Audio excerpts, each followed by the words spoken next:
വളരെയേറെ സന്തോഷം തോന്നുകയാണ്. എല്ലാവരുടെയും വാക്കുകൾ ഞാൻ സാഗൂതം ശ്രദ്ധിച്ചു.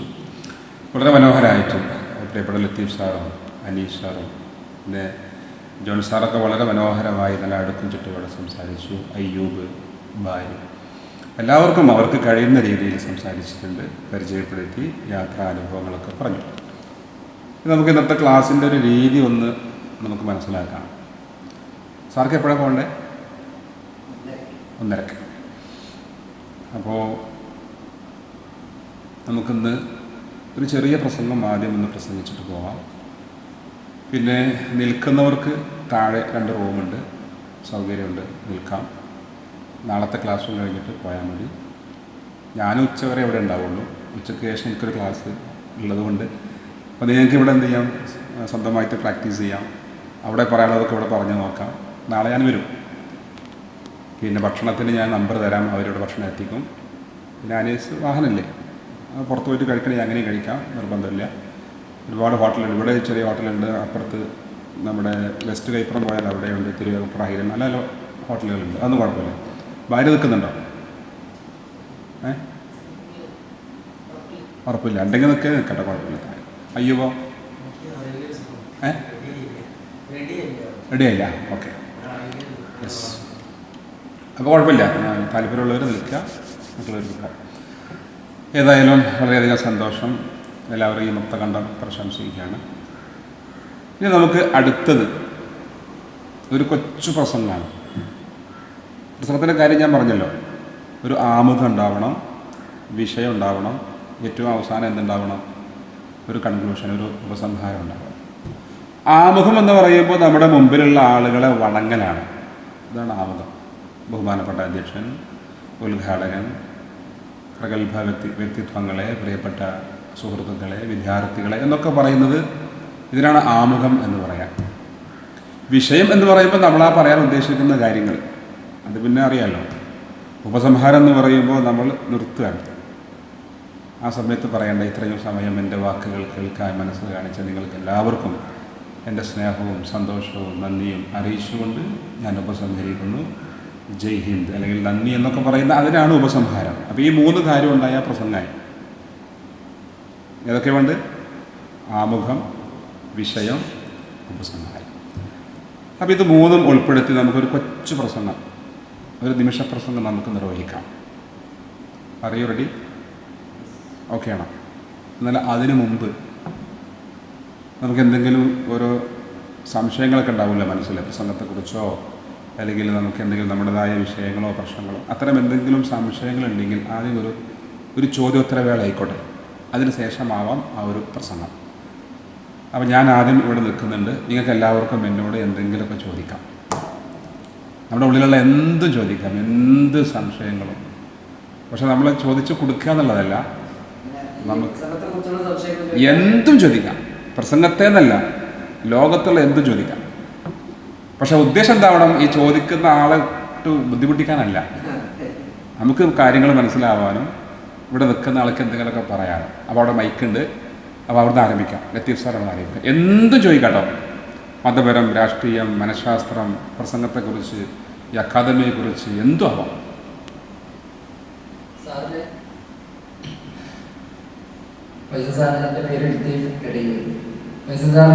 മക്കളാണെന്ന് പറഞ്ഞു അല്ലേ? എങ്ങനെ? 3 മക്കളാണെന്നല്ല പറഞ്ഞത്. ഈ മക്കളെ ഏത് രീതിയിലാക്കണം എന്നാണ് ഒരു കൺസെപ്റ്റ് ഉള്ളത്? നല്ല ചോദ്യമാണ് പ്രിയപ്പെട്ട ലത്തീഫ് സാർ ചോദിച്ചത്. എനിക്ക് 3 മക്കളുണ്ട്. 3 മക്കളെ എന്താക്കണം എന്നാണ് എൻ്റെ കൺസെപ്റ്റ്, എൻ്റെ ഉദ്ദേശം എന്നുള്ളതാണ്. സത്യം പറഞ്ഞാൽ ഞാനൊരു വ്യത്യസ്തനായ ഒരു രക്ഷിതാവാണ്. എൻ്റെ മക്കൾ എന്താവണം എന്നതിനെക്കുറിച്ച് എനിക്കൊരു ലക്ഷ്യവുമില്ല. ഞാൻ പറയാറുണ്ട്, നിങ്ങളൊരു ചെരുപ്പ് കുത്തി ആവുകയാണെങ്കിൽ എനിക്ക് സന്തോഷമുള്ളൂ. പക്ഷെ ആ ചെരുപ്പ് കുത്തിയിൽ നിങ്ങൾ മാസ്റ്റർ ആവണം. നിങ്ങൾ തെങ്ങ് കയറാൻ പോകുന്നൊരു തെങ്ങ് കയറ്റക്കാരനാണ്, അല്ലെങ്കിൽ നിങ്ങളൊരു ഡ്രൈവറാണ്, എനിക്കൊരു കുഴപ്പമില്ല. പക്ഷെ ആവാൻ പോകുന്നതിൽ നിങ്ങൾ ഏറ്റവും സൂപ്പർ ആവണം എന്നാണ് ഞാൻ അവരോട് പറയാറ്. മക്കളുടെ കാര്യത്തിൽ ഇന്ന് വരെ ഞാൻ ഇടപെടാറില്ല എന്ന് കരുതിയിട്ട് പഠിക്കുക എന്ന് പറഞ്ഞ് നിർബന്ധിക്കാറില്ല. അവർക്ക് സ്വാതന്ത്ര്യം കൊടുക്കാറുണ്ട്. കാരണം ഞാൻ പഠിച്ചതും ഞാൻ മനസ്സിലാക്കിയതും ഒക്കെ അങ്ങനെയാണ്. ഖലീൽ ജിബ്രാൻ പറഞ്ഞതുപോലെ നിങ്ങളുടെ മക്കൾ നിങ്ങളുടെ മക്കളല്ല, അവർ ഈ സമൂഹത്തിൻ്റെയാണ്. അവരാരാവണം എന്ന് നിങ്ങൾ തീരുമാനിക്കരുത്. അവർക്ക് അവരുടേതായ ചിന്തകളും കഴിവുകളും ഉണ്ട്. അവരാവാൻ നിങ്ങൾ അനുവദിക്കുക. നിങ്ങളെപ്പോലെയാവാൻ നിങ്ങൾ ഒരിക്കലും ശ്രമിക്കരുത്. നിങ്ങൾക്ക് വേണമെങ്കിൽ അവരെ പോലെയാവാം എന്നാണ് ഖലീൽ ജിബ്രാൻ പറഞ്ഞത്. അപ്പോൾ അതുകൊണ്ട് തന്നെ അത് കൃത്യമായി മനസ്സിലാക്കിയവനാണ് ഞാൻ. ആരോ വരുന്നുണ്ട്. പേര് തന്നവർ പറയുന്നുണ്ട്, ചില ആളുകൾ വൈകി വരുന്നതാണ്.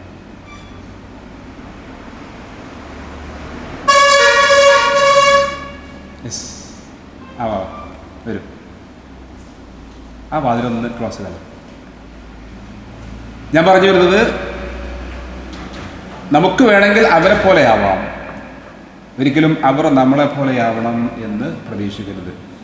എൻ്റെ 8 വയസ്സ് പ്രായമുള്ള എൻ്റെ മകനാണ്, ഇവിടെ നിന്നാണ് 8 വയസ്സുള്ള മകനാണ് പലപ്പോഴും എന്നെ ഉപദേശിക്കാറ്. എനിക്ക് വേണ്ട മാർഗനിർദ്ദേശങ്ങൾ പലപ്പോഴും നൽകാറ് അവനാണ്. നേരെ മറിച്ചല്ലേ ഉണ്ടാവാറ് എപ്പോഴും മാതാപിതാക്കൾ മക്കളെ ഉപദേശിക്കാൻ. ഇന്നലെ ഞാൻ ഇങ്ങനെ സ്കൂട്ടിയുമായിട്ട് ഇങ്ങനെ പോവുകയാണ്. അപ്പോൾ അവന് ട്യൂഷനുണ്ട്. അപ്പോൾ റോഡ് വരെ അവൻ ഓടിക്കാമെന്ന് പറഞ്ഞു. ആയിക്കോട്ടെ എന്ന് പറഞ്ഞു.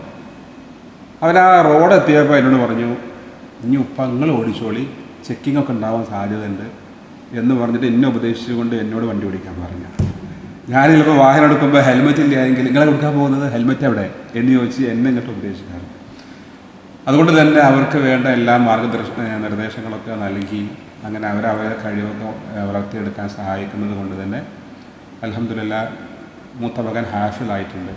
ഖുർആൻ മനപ്പാടാണ്.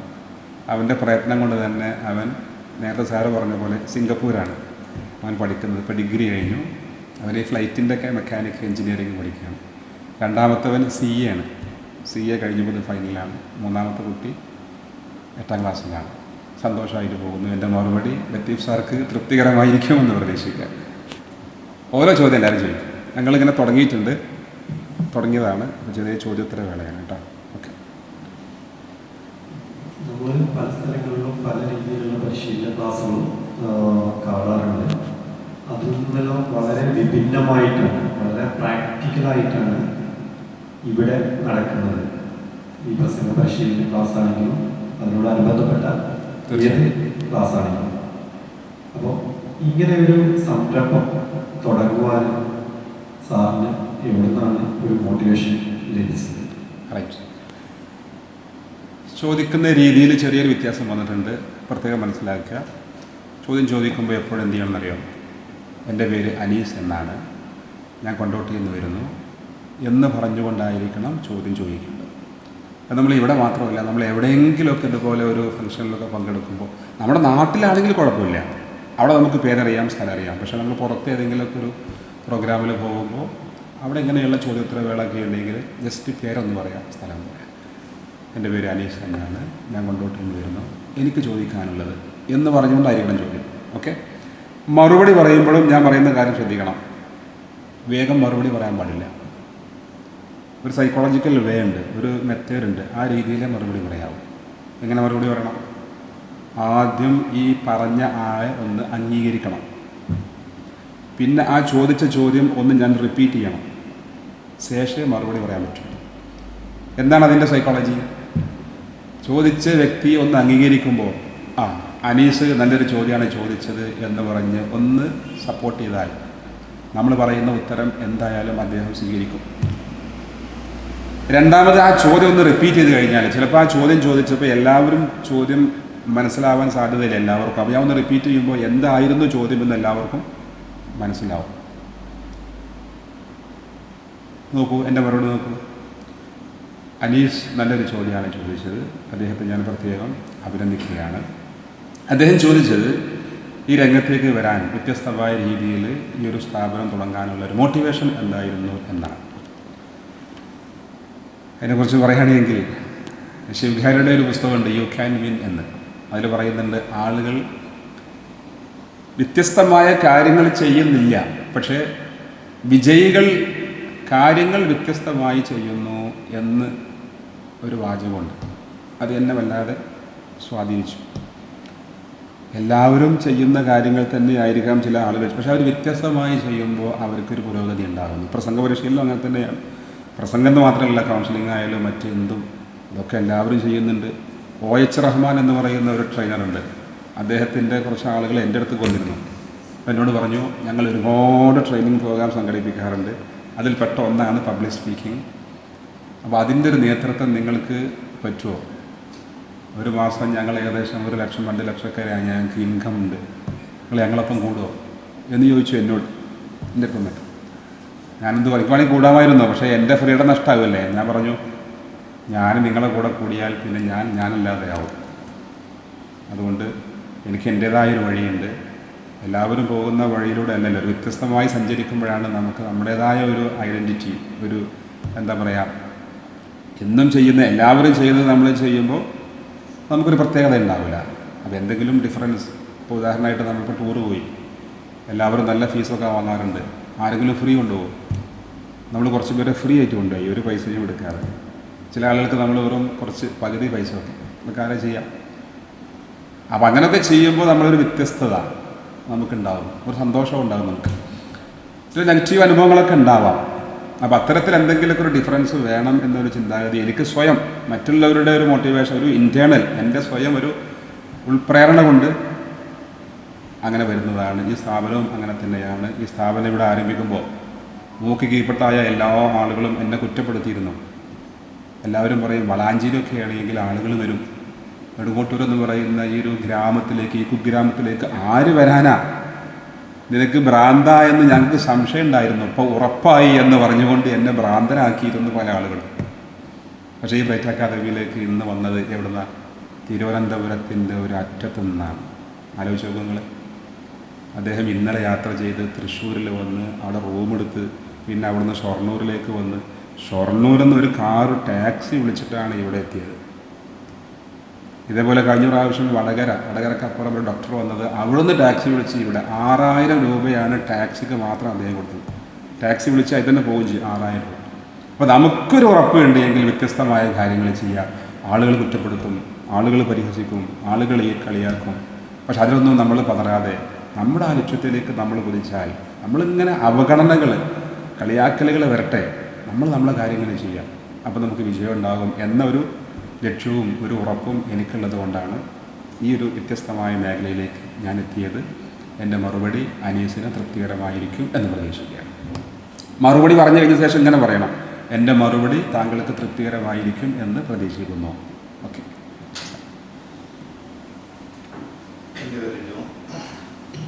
എൻ്റെ പേര് ജോൺസൺ, ഞാൻ കൊട്ടാരക്കരയിൽ. ഈ ഒരു മേഖല സാർ തിരഞ്ഞെടുത്തിരിക്കുന്നത് എനിക്ക് തോന്നുന്നു ഒരു മാസം അല്ലെങ്കിൽ ജീവിതത്തിൻ്റെ കൂടുതൽ ഭാഗങ്ങളും ഇതിനു വേണ്ടിയാണ് ചെലവഴിക്കുന്നത്. സാർ എന്താണ് ഇനി ഫ്യൂച്ചറിൽ സാറിൻ്റെ വളർച്ച മുന്നോട്ട് സാർ ആഗ്രഹിക്കുന്നത്? Very good. ജോൺ സാർ നല്ലൊരു ചോദ്യമാണ് ചോദിച്ചത്. ഈ ഒരു മേഖലയിലേക്ക് എത്തപ്പെട്ടു, ഇനി എന്താണ് ഭാവി പ്ലാൻ എന്നുള്ളതാണ് അല്ലേ? നല്ല മറുപടി, നല്ല ചോദ്യമാണ്. അദ്ദേഹത്തെ ഞാൻ മുക്തകണ്ഠം പ്രശംസിക്കുകയാണ്. എൻ്റെ അടുത്തൊരു പദ്ധതി എന്ന് പറയുന്നത്, ചെറിയ ചെറിയ പ്ലാൻ ലക്ഷ്യങ്ങളൊക്കെ എപ്പോഴും ഉണ്ടാവാറുണ്ട്, പക്ഷെ ഒരു വലിയൊരു ലക്ഷ്യമെന്ന് പറയുന്നത്, ബ്രൈറ്റ് അക്കാദമി എന്ന് പലപ്പോഴും പല ഭാഗത്തും അറിയപ്പെട്ടു. ഇന്ത്യയിൽ മാത്രമല്ല, ഇന്ത്യക്ക് പുറത്ത്. എനിക്ക് ഏറ്റവും ഹൃദ്യമായൊരു അനുഭവം എന്ന് പറയുന്നത് ജിദ്ദയിലുള്ള, സൗദി അറേബ്യയിലെ ജിദ്ദയിലുള്ള ഒരു റഷീദ് എന്ന് പറയുന്ന സഹോദരൻ, അവിടെ ഒരു അധ്യക്ഷ പ്രസംഗം ലഭിച്ചപ്പോൾ ആ അധ്യക്ഷ പ്രസംഗം നിർവഹിക്കാൻ വല്ലാത്തൊരു ഭയമുള്ളത് കാരണം ഇവിടെ പ്രാക്ടീസിനായി പരിശീലിക്കാൻ വേണ്ടി മാത്രം 10 ദിവസം ലീവ് എടുത്തിട്ട് കോഴിക്കോട് എയർപോർട്ടിൽ ഇറങ്ങിയിട്ട് നേരെ ഇങ്ങോട്ട് പോന്നു. എന്നിട്ട് 10 ദിവസം ഇവിടെ നിന്ന് അധ്യക്ഷ പ്രസംഗം മാത്രം പഠിച്ച് നേരെ വീട്ടിലറിയാതെ മൂപ്പര് നേരെ ഗൾഫിൽ തന്നെ കയറിപ്പോയി. അപ്പോൾ അങ്ങനെയുള്ള അനുഭവങ്ങൾ ഇപ്പോൾ സാർ ചെയ്ത പോലെ ഒരുപാട് അനുഭവങ്ങളുണ്ട്. അപ്പോൾ നമുക്ക് ഓരോ ജില്ലയിലും ഓരോ ചാപ്റ്റർ ഉണ്ടാക്കണം എന്നതാണ് എൻ്റെ അടുത്ത പദ്ധതി. അതായത് മലപ്പുറം ചാപ്റ്റർ, തിരുവനന്തപുരം, എറണാകുളം, വയനാട്, അതിൽ ഒരു 10, 20, 30 അതിലേക്ക് താല്പര്യമുള്ള ഈ പ്രസംഗിക്കാനും നമ്മുടെ കഴിവുകളൊക്കെ വളർത്തിയെടുക്കാൻ പറ്റുന്ന കുറച്ച് ആളുകൾ, അവരൊക്കെ സംഘടിപ്പിച്ച് ഓരോ ചാപ്റ്ററിന് കീഴിലും, ഇപ്പോൾ മലപ്പുറം ചാപ്റ്റർ ആണെങ്കിൽ ആ മലപ്പുറം ജില്ലയിൽ എവിടെയെങ്കിലും ഒരു റിസോർട്ടിലോ ഒരു ഹോട്ടലിലോ, ഇനി ഒന്നുമില്ലെങ്കിൽ സ്വന്തം വീട്ടിൽ കുഴപ്പമില്ല, ഇടയ്ക്ക് ഒരു വർഷത്തിൽ 1-2 പ്രാവശ്യമൊക്കെ ഇങ്ങനെ ഒരുമിച്ച് കൂടിയിട്ട് പ്രസംഗിച്ചും അല്ലെങ്കിൽ എന്തെങ്കിലുമൊക്കെ മറ്റ് മോട്ടിവേഷൻ ക്ലാസ്സുകൾ, പാരൻറ്റിങ്, അല്ലെങ്കിൽ മറ്റ് ഇപ്പോൾ കുട്ടികൾക്കൊക്കെ ഒരു എക്സാം ഫിയറൊക്കെ മാറ്റാൻ how to overcome exam fear, ഇങ്ങനെ എന്തെങ്കിലുമൊക്കെ സൈക്കോളജിക്കലി അല്ലെങ്കിൽ എന്തെങ്കിലുമൊക്കെ നമുക്ക് വ്യക്തിത്വ വികസന ക്ലാസ്സുകളൊക്കെ ഓരോ ചാപ്റ്ററിൻ്റെ കീഴിൽ സംഘടിപ്പിക്കണം. അത് കേരളത്തിൽ മാത്രമല്ല, പറ്റുമെങ്കിൽ യു എ ചാപ്റ്റർ അങ്ങനെയൊക്കെ ഓരോ ഭാഗത്തും സംഘടിപ്പിച്ചുകൊണ്ട്, ഞാനവിടെ പോകുന്നില്ല എങ്കിലും അവർ ആ കൂട്ടായ്മയിൽ ഒരാൾ സെക്രട്ടറി, ഒരാൾ പ്രസിഡൻറ്റ്, ഒരാൾ ട്രഷറർ, അങ്ങനെ ഒരു കൂട്ടായ്മ ഉണ്ടായിട്ട് അതിലൂടെ എങ്ങനെ എന്തെങ്കിലുമൊക്കെ ഈ പറ്റുമെങ്കിൽ ചെറിയൊരു ചാരിറ്റിയൊക്കെ നടത്തിയിട്ട് അങ്ങനെ മുന്നോട്ട് കൊണ്ടുപോകണം. ഈ നേരത്തെ ചെയ്ത പോലെ ഒരു യാത്ര, ഇതൊക്കെ ഓരോ ചാപ്റ്ററിൻ്റെ കീഴിലും സംഘടിപ്പിക്കണം എന്നതാണ് എൻ്റെ ഭാവി പദ്ധതി. എൻ്റെ മറുപടി താങ്കൾക്ക് തൃപ്തികരമായിരിക്കും എന്ന് പ്രതീക്ഷിക്കുന്നു. ഓരോ ചോദ്യങ്ങൾ കേട്ടോ. എൻ്റെ പേര് അയ്യൂബ്, ഞാൻ ചെമ്മാട് വരുന്നു. സാറ് ഒരു സൈക്കോളജിസ്റ്റാണ്. അപ്പോൾ സാധാരണ ഈ തിയററ്റിക്കൽ സൈക്കോളജിയിൽ നിന്ന് എത്രത്തോളം വ്യത്യാസപ്പെട്ട് എടുക്കുന്നത് നമ്മുടെ ഇസ്ലാമിക് സൈക്കോളജി എന്ന് പറഞ്ഞാൽ? What is the difference between modern psychology and Islamic psychology അദ്ദേഹം ചോദിച്ചത്, അയ്യൂബ് ചോദിച്ചത് നല്ലൊരു ചോദ്യമാണ്. രണ്ടും തമ്മിൽ അജഗജാന്തര വ്യത്യാസമുണ്ട്. കാരണം ഒന്ന് വിശ്വാസപരമായ ചില കാര്യങ്ങൾ ഉൾക്കൊള്ളിച്ചുകൊണ്ടുള്ള സൈക്കോളജിയാണ് ഇസ്ലാമിക് സൈക്കോളജി. അതിൽ ഖുർആൻ്റെയും ഹദീസിൻ്റെയും പ്രത്യേകിച്ച് മഹാന്മാരായ അസാലി ഇമാമിനെ പോലെയുള്ള മഹത്തുക്കളുടെയൊക്കെ ചിന്താഗതികൾ, അവരുടെ വീക്ഷണങ്ങൾ, അതൊക്കെ ഉൾപ്പെടുത്തിക്കൊണ്ടാണ് ഇസ്ലാമിക് സൈക്കോളജി. പക്ഷേ മോഡേൺ സൈക്കോളജി എന്ന് പറയുമ്പോൾ അങ്ങനെയല്ല. ഉദാഹരണമായിട്ട് ഇപ്പോൾ ഒരു കൗമാരക്കാർക്കുള്ളൊരു ക്ലാസ് മോഡേൺ സൈക്കോളജിയിൽ പറയുന്നത്, ഇപ്പോൾ മാസ്റ്റർബേഷൻ, സ്വയംഭോഗം ചെയ്യൽ, അത് നല്ലതാണ്. അതുപോലെ തന്നെ വിവാഹത്തിന് മുമ്പുള്ള ലൈംഗികത, അതിൽ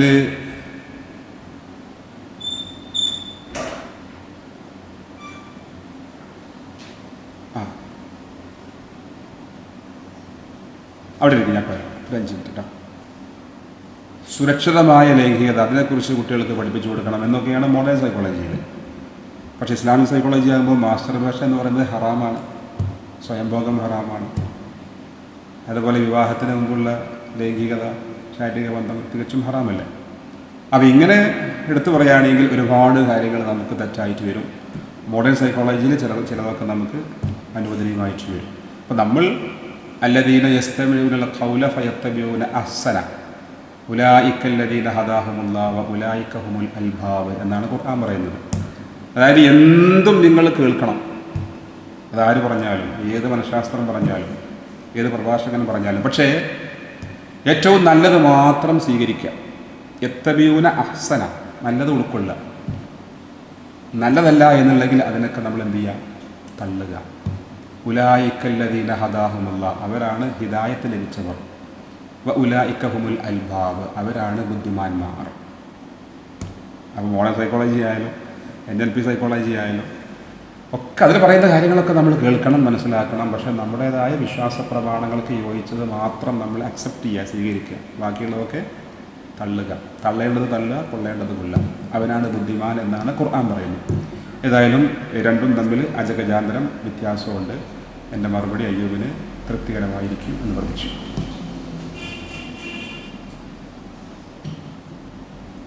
എൻ്റെ പേര് അബ്ദുൽ ബാരി, കോഴിക്കോട് കുന്നമംഗലം വരുന്നത്. സാറ് ഇങ്ങനെ സംസാരിക്കുന്ന സമയത്ത് എനിക്ക് ഭയങ്കര അത്ഭുതമാണ്. കാരണം സാറ് ഇങ്ങനെ കണ്ടിന്യൂസ് ആയിട്ട് ഇങ്ങനെ സംസാരിക്കുന്ന സമയത്ത് എന്നെയാണ് സാറിന് ഒരു സ്റ്റേജിൽ നേരിടുന്നത് കഴിഞ്ഞതല്ലെങ്കിൽ എന്തെങ്കിലും മാറ്റം. റൈറ്റ്. ഭാര്യ ചോദിച്ചത്, ഞാനിങ്ങനെ സംസാരിക്കുമ്പോൾ ഒരു ഫ്ലുവൻസി ഉണ്ട്, കോഴിക്കോട് സംസാരിക്കുന്നുണ്ട് എന്നുള്ളതാണ് അല്ലേ? അതെങ്ങനെയാണെന്നുള്ളതാണ്. നല്ല ചോദ്യമാണ്. ഭാര്യയെ ഞാൻ മുക്തകണ്ഠം പ്രശംസിക്കുകയാണ്. ഇംഗ്ലീഷിലൊരു ചൊല്ലുണ്ട്, all things are difficult before they are easy. എല്ലാം പ്രയാസമാണ് എളുപ്പമാകും വരെ. എളുപ്പമായാൽ ഒക്കെ ഈസിയാണ്, എളുപ്പമാകും വരെ ഒക്കെ പ്രയാസമാണ്. ഇത് മാത്രമല്ല, എല്ലാ കാര്യങ്ങളും അങ്ങനെയാണ്. നിരന്തരമായി പരിശീലിക്കുമ്പോൾ അതൊക്കെ എളുപ്പമാവും. ഇപ്പോൾ സംസാരത്തിൻ്റെ കാര്യത്തിൽ എനിക്ക് നല്ല ഫ്ലുവൻസി അല്ലെങ്കിൽ ഒഴുക്കുണ്ട് എങ്കിൽ മറ്റുള്ള ചില കാര്യങ്ങളിൽ ഞാൻ ബാക്കിലാവും. അപ്പോൾ വാഹനം ഓടിക്കുന്ന ആളുകൾ ആദ്യമൊക്കെ എങ്ങനെയായിരിക്കും? തുടക്കത്തിൽ നല്ല ശ്രദ്ധയോടെ ഒരു ബസ്സിനൊക്കെ നമ്മൾ സൈഡ് കൊടുക്കണമെങ്കിൽ അല്ലെങ്കിൽ ഗിയർ നോക്കണം, ബ്രേക്ക് എവിടെ, ക്ലച്ച് നോക്കണം. അദ്ദേഹം നിരന്തരമായിട്ട് വാഹനം ഓടിച്ചു കഴിഞ്ഞാൽ പിന്നെ ഗിയർ മാറ്റുന്നതോ ഒരു കുണ്ടോ കുഴിയോ വരുന്നതോ സൈഡ് കൊടുക്കുന്നതോ ഒന്നും അദ്ദേഹം അറിയുന്നേ ഇല്ല. അൺകോൺഷ്യസ്ലി സംഭവിക്കും.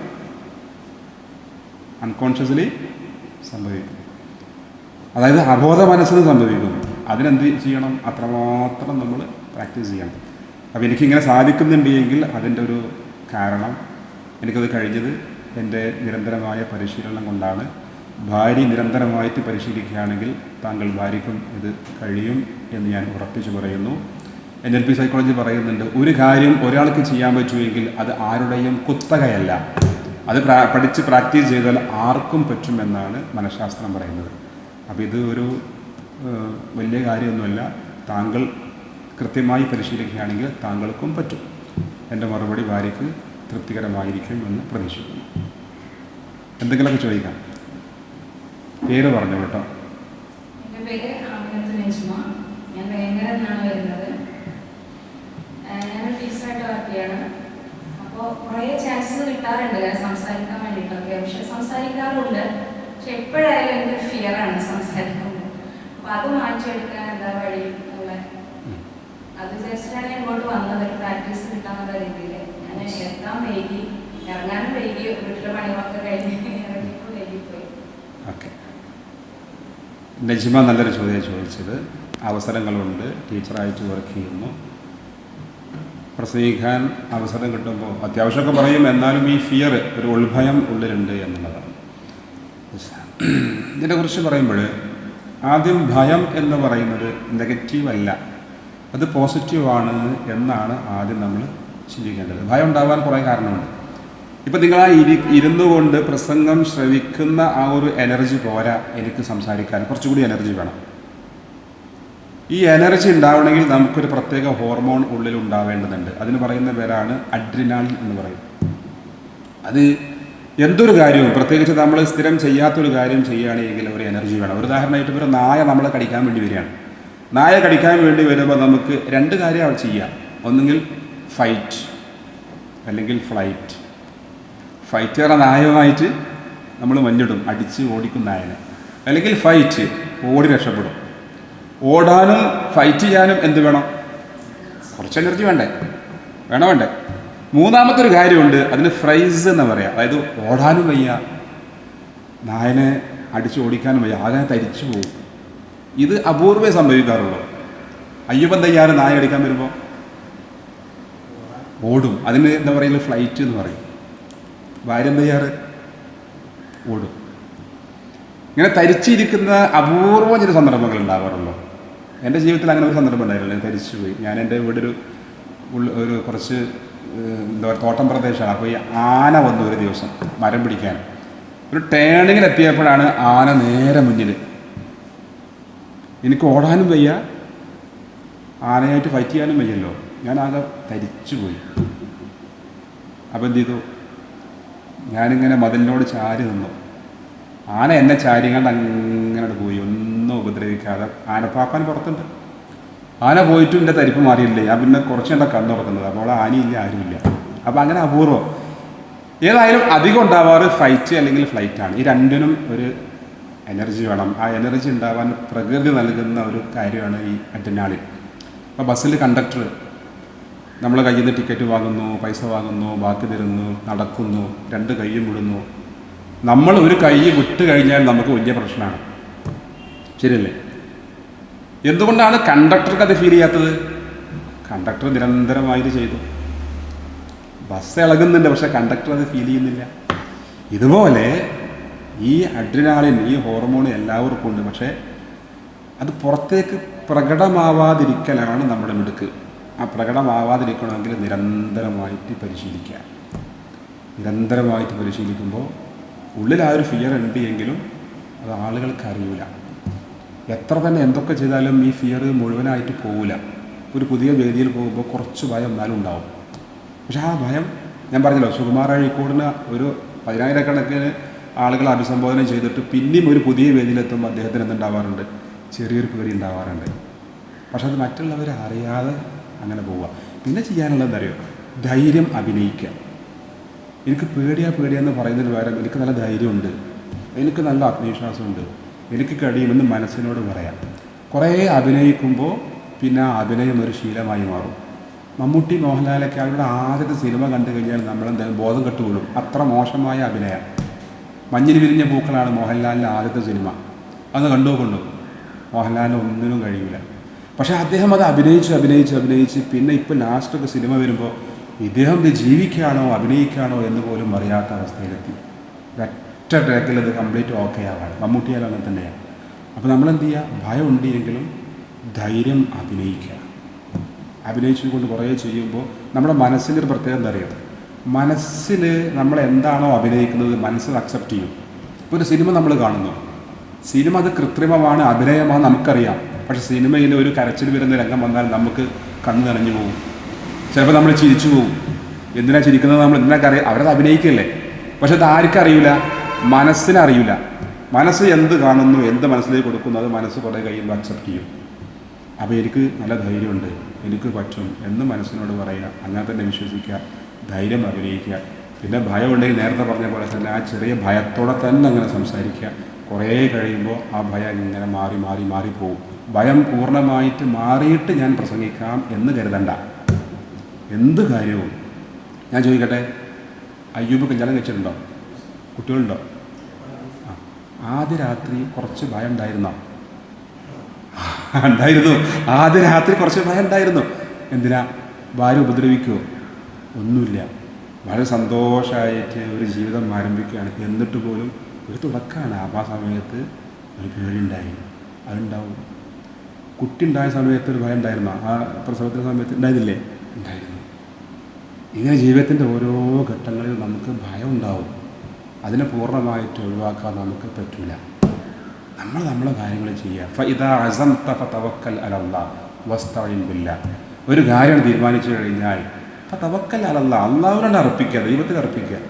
വസ്തഈൻ ബില്ലാഹ്, അവരോട് സഹായം ചോദിക്കുക. നമ്മളത് മുന്നോട്ട് പോകുക. ദൈവം നമ്മുടെ ഒപ്പം ഉണ്ടാവും, പ്രകൃതി നമ്മുടെ ഒപ്പം ഉണ്ടാവും. ഒരു കാര്യം നമ്മൾ ആത്മാർത്ഥമായി ആഗ്രഹിച്ചാൽ ഈ പ്രകൃതി മൊത്തം നമ്മെ സഹായിക്കാൻ കൂടെ ഉണ്ടാവുമെന്നാണ്. അതുകൊണ്ട് ഡോൺ വറി, ബി എനർജറ്റിക്. ധൈര്യമായി ചിരിക്കുക, ധൈര്യം അഭിനയിക്കുക. അതൊരു ശീലമായി മാറും. എൻ്റെ മറുപടി നജ്മാക്ക് തൃപ്തികരമായിരിക്കും എന്ന് പ്രതീക്ഷിക്കുകയാണ്. ഓക്കെ, ഒരു ക്ലാപ്പ്. ഇനി എല്ലാവരും ഇതുപോലെ ഇവിടെ വരണം. ഓരോ ചോദ്യങ്ങൾ ചോദിക്കും. അതിനുശേഷമാണ് നമുക്ക് ആ പ്രസംഗം. അപ്പോൾ ആദ്യമായി പ്രിയപ്പെട്ട ലത്തീഫ് സാറെ ക്ഷണിക്കുന്നു. വരൂ. സിമ്പിൾ ചോദ്യം കേട്ടോ.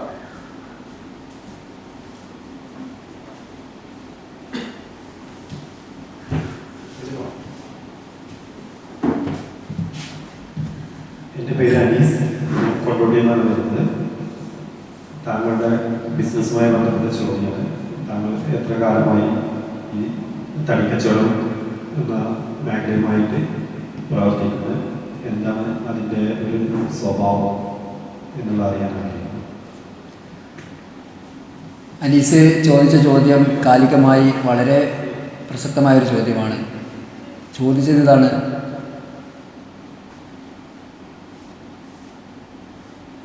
തടി വ്യവസായത്തിലേക്ക്, മരക്കച്ചവടത്തിലേക്ക് വന്നിട്ട് എത്രയായി, എത്ര കാലമായി, എന്താണ് അനുഭവം എന്നുള്ളതാണ്. ഞാൻ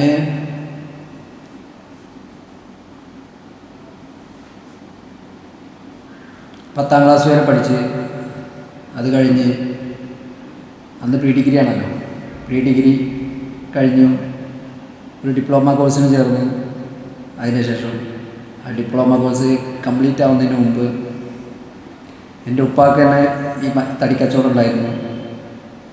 ആ ഡിപ്ലോമ കോഴ്സ് കംപ്ലീറ്റ് ആകുന്നതിന് മുമ്പ് ഉപ്പാക്ക് ആക്സിഡൻ്റായി, 3 വർഷത്തോളം കിടപ്പിലായി. അപ്പോൾ അതിനോടനുബന്ധിച്ച് ഏകദേശം പറയുകയാണെങ്കിൽ ഒരു 20-22ാമത്തെ വയസ്സിൽ ഈ മേഖലയിലേക്ക് കടന്നു വരേണ്ടി വന്നു. അപ്പോൾ ഉപ്പാടെ അഭാവത്തിൽ നമ്മൾ ഒറ്റയ്ക്ക് ആ കാര്യങ്ങളൊക്കെ കൈകാര്യം ചെയ്യേണ്ടി വന്നു. എന്തായാലും നമ്മുടെ ഉള്ള പക്വത വെച്ച് എല്ലാം നിയന്ത്രിച്ചു. അൽഹംദുലില്ലാ, ഇപ്പോൾ കുഴപ്പമില്ല. അത് സന്തോഷത്തോടു കൂടി മുന്നോട്ട് പോകുന്നു. പിന്നെ ഇപ്പോഴത്തെ ഈ പുതിയ ട്രെൻഡ് അനുസരിച്ച് തടി ഒരാവശ്യത്തിനും മിക്കവാറും ആവശ്യങ്ങൾക്കൊന്നും തടി ഉപയോഗിക്കാത്ത ഒരു കാലഘട്ടമാണ്. സ്റ്റീലിൻ്റെ കടന്നുകയറ്റം ഉള്ളതുകൊണ്ട് തന്നെ നമ്മുടെ ബിസിനസ്സിൽ ചെറിയ കോട്ടങ്ങളൊക്കെ വന്നിട്ടുണ്ട്. എന്നാലും ഏത് ബിസിനസ്സായാലും നമ്മൾ ചെയ്തുകൊണ്ടിരിക്കുന്ന ബിസിനസ്സിൽ അപ്ഡേഷൻ വരുത്തുക എന്നുള്ളത് എല്ലാവരും ചെയ്യേണ്ട ഒന്നാണല്ലോ. അപ്പോൾ അതുമായി ബന്ധപ്പെട്ട് അങ്ങനെ മുന്നോട്ട് പോകുന്നു. കുഴപ്പമില്ല, സന്തോഷമാണ്. എൻ്റെ മറുപടി അനീസിന് തൃപ്തികരമാണെന്ന് വിചാരിക്കുന്നു.